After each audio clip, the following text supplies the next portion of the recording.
I am absolutely terrified to even touch a highlight that is even related to the Olympics. Like, I'm not even, like, they do not play that on the internet at all. And I don't want to have my channel taken down just because I was trying to react to some Olympic stuff. I wanted to, but then I really thought about it. I just know how they get down and how they roll. So I don't even want to do that. Anyways, with that being said, I watched the game live last night. I stayed up for it. And yeah, I watched the game live. So here just some takeaways. U.S. Was struggling with Nigeria early on, and it was kind of concerning. It's like, why are they struggling with Nigeria? They don't even have the Wumike sisters. They don't even, well, they have one Wumike sister.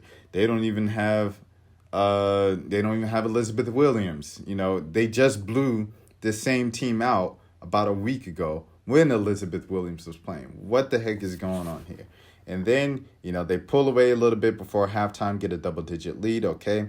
Third quarter, they pull away. It's a blowout, 20-point game. They build it up a little bit more at the beginning of the fourth quarter. And then, they start missing some shots. Nigeria is still playing hard. And before you know it, you look up, Nigeria is only down by 8. What the heck? Nigeria is only down by 8. Timeout. Subs. All right, so U.S. comes back. Chelsea Gray leads the way. Pop, whack 'em. Oh, missed shot. U.S. running. They're not playing with y'all. Chelsea Gray, between the leg. Whack, run them. Give me that. Oh, we running again. Fast break. Another shot. Chelsea Gray really led the charge. Stewie, I think, hit a shot as well. They went on a 12-0 run and took the lead and pushed the lead right back up. I don't think it was a 12-0 run. It might have been a 12-0 run. Whatever the run was, U.S. pushed the lead back up to a comfortable margin again. And, that's what happened. Headed down the stretch.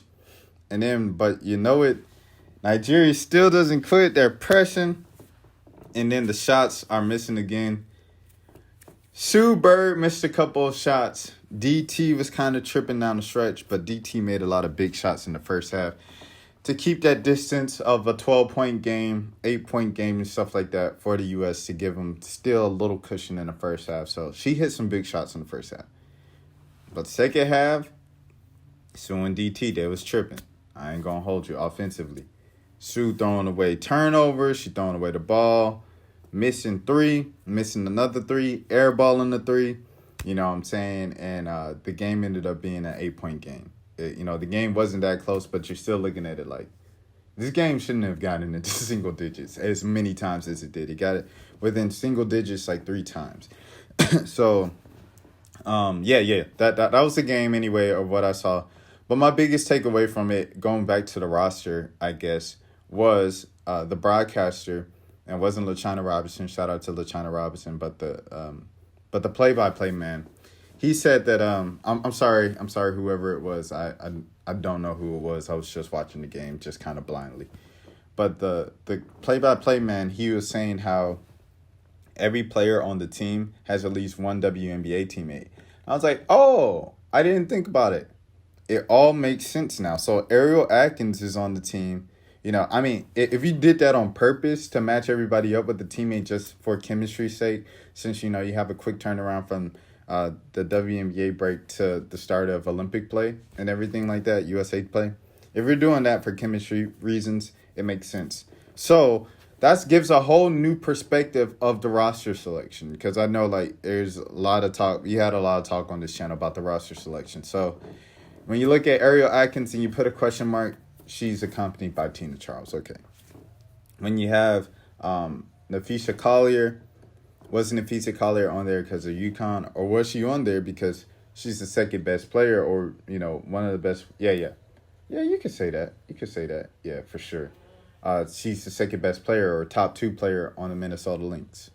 It's because she's the top 2 player on the Minnesota Lynx, and it doesn't hurt that you went there.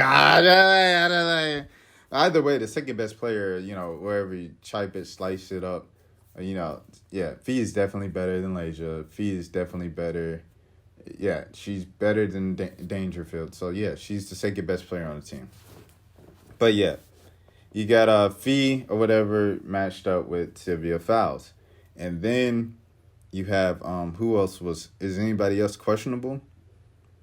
I mean, you got DT and Sue. So DT and Sue, they might have just been there on their, vibing themselves. But yeah, that was it. That was it. That's all I wanted to say on that.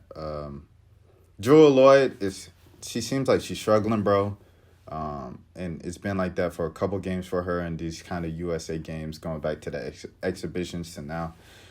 So Jewel, she's got to get that shot right. Got to get right.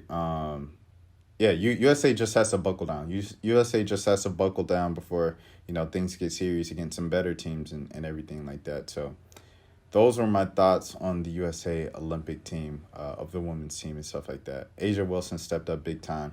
Stewie did what Stewie had to do as well. Those two are just they're kind of like the anchors of the team. Best players on the team by far. And yeah, that's what we're seeing so far. So if you are new to the channel, this is the road to 2K subs. If you're wondering where the heck everybody is, just an update on the channel. I wanted to take a break from doing news, just period, for like these past 2 weeks, and just focus on the NBA draft. But after taking like a day or two off, it got to the point where the NBA draft is only 2 days away. I'm like, there's no way that I'm even get close to as many people as I need to get to. So I think what I'll do is I'll just continue reacting to prospects, or at that point there'll be draft picks and undrafted guys. I'll continue reacting to those guys after the draft, leading through like summer league and everything, since I can't react, directly to Olympic footage and stuff like that. So that's what's going on with that stuff. And as far as Joel and Ash, Joel wants to come back on. I know, or at least the last time I talked to him was like probably like a few days ago is the last time I actually talked to him. And then Dante, I actually had Dante come on. Like I was trying to get a hold of him. I got a hold of him like a week and a half ago to talk about some Baylor news. And his audio. His audio wasn't working. And we tried it for like 30 minutes. He plugged up headphones, restarted his phone, let me know what was going on, and nothing worked. So, yeah, that it was just a fail with trying to get Dante on there. But, yeah, all those guys, and we have some special... Well, I have a special guest lined up. Just one. I wouldn't say special guest with an S, but we have a special guest lined up in a couple weeks. So just stay on the mark for that and everything like that.